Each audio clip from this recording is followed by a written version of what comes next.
Aïcha et le grand-père Bouissa, conte du Maroc. Aïcha, c'est le prénom d'une petite fille. Elle vivait avec ses parents qui étaient agriculteurs. Ses parents partaient tôt le matin dans les champs et revenaient tard le soir. Et tous les jours, Aïcha traversait son village et montait sur une colline. Et au lever du soleil, elle arrivait devant une petite cabane en bois. C'était la maison de son grand-père, le grand-père Bouissa.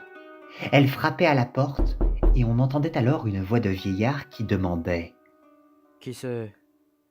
Et la petite fille disait d'une voix douce et fine Grand-père Bouissa, c'est ta petite Aïcha qui t'apporte ton repas. Ouvre-moi. Et la voix du vieillard répondait Si t'es ma petite Aïcha, fais teinter ton semainier. Aïcha agitait ses poignets et les 7 bracelets tous ensemble tintaient. Alors, le grand-père, qui ne pouvait plus bouger, tirait sur une ficelle. Il tirait, et la ficelle se tendait, et alors la porte s'ouvrait. Aïcha entrait dans la cabane et s'occupait du logis, préparait le repas et discutait avec son grand-père tous les jours. Un matin, au lever du soleil, Aïcha frappait à la porte de la cabane. Qui c'est Grand-père Bouissa, c'est ta petite Aïcha qui t'apporte ton repas. Ouvre-moi. Si t'es ma petite Aïcha, fais teinter ton semainier.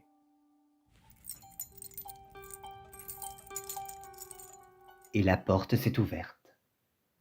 Mais ce matin, à 50 mètres, caché derrière un arbre, il y avait quelqu'un de très grand.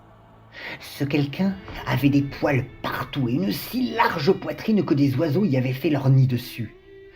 Ce quelqu'un avait 2 dents acérées comme des lames de rasoir. La bave coulait de chaque côté de ses lèvres, pareilles à 2 rivières. Ce quelqu'un avait un seul œil qui tournait sur son visage. Ce quelqu'un, c'était l'ogre. J'aimerais bien manger la petite Aïcha et son grand-père Bouissa. Le lendemain matin, avant le lever du soleil, l'ogre s'est approché de la cabane. Il était si lourd que la terre tremblait sous ses pas. Il a frappé à la porte avec son poing. Le grand-père Bouissa a demandé avec méfiance. Qui c'est Et l'ogre a dit d'une voix grave. Grand-père Bouissa, grand-père Bouissa, c'est ta petite Aïcha qui t'apporte ton repas. Ouvre-moi. Ah, t'as une grosse voix. Tu n'es pas ma petite Aïcha. Tu es l'ogre. Je ne t'ouvre pas. L'ogre s'est mis à se gratter la tête. Il cherchait une idée dans sa cervelle grande comme un pois chiche.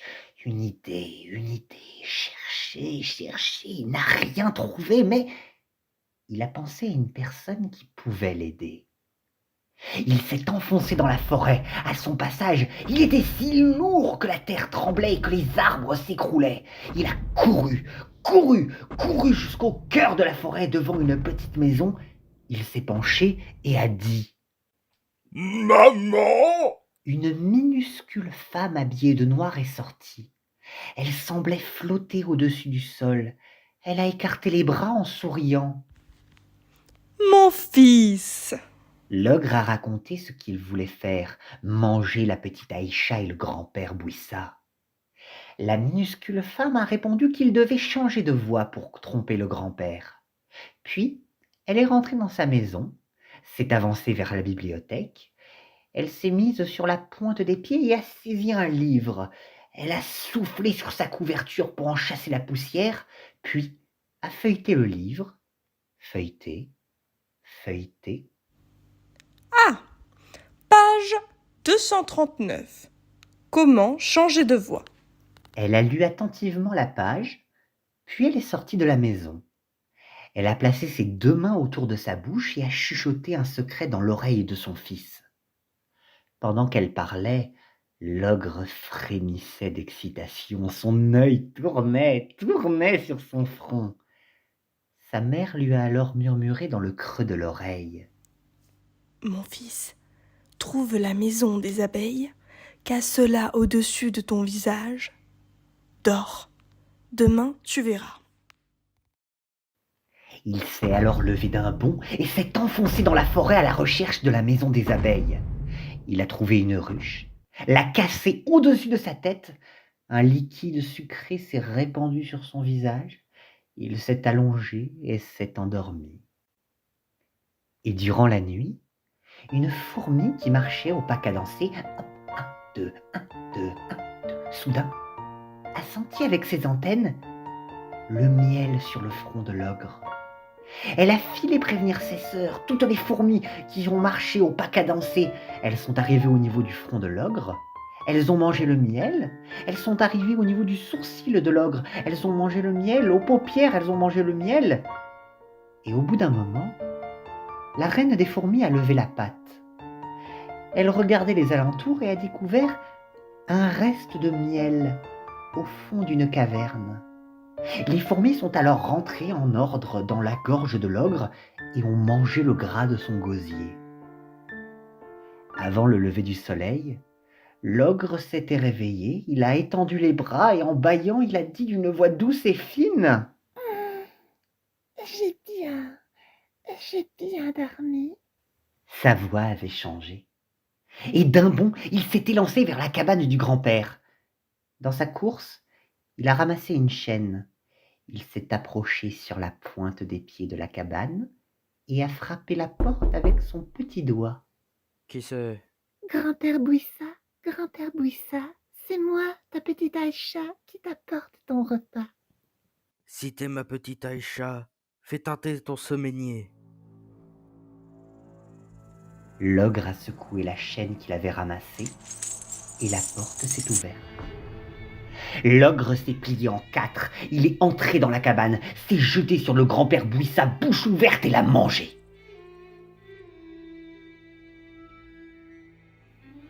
Au lever du soleil, la petite Aïcha était devant la porte.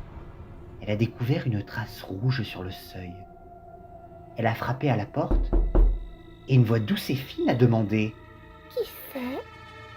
Petite Aïcha n'a pas reconnu la voix de son grand-père. Elle a frappé encore à la porte.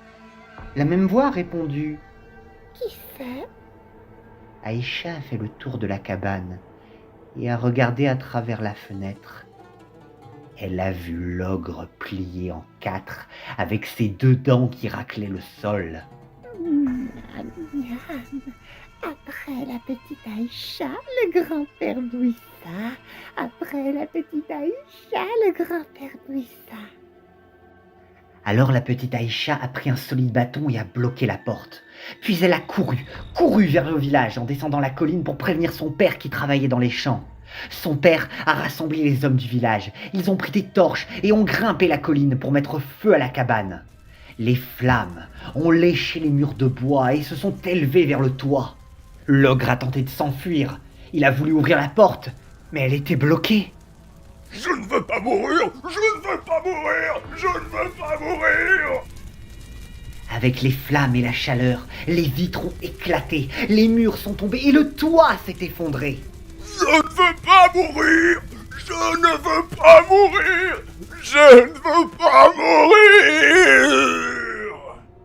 Et sur le côté du brasier, les fourmis, elles, se sont enfuies au pas cadencé. 1, 2, 1, 2, 1, 2. Le lendemain matin, au lever du soleil en haut de la colline, Aïcha n'a trouvé aucune trace de cendre. À la place de la cabane, un grand arbre avait poussé, un chêne. Et depuis ce temps-là, les habitants de cette région appellent cet arbre le chêne de l'ogre.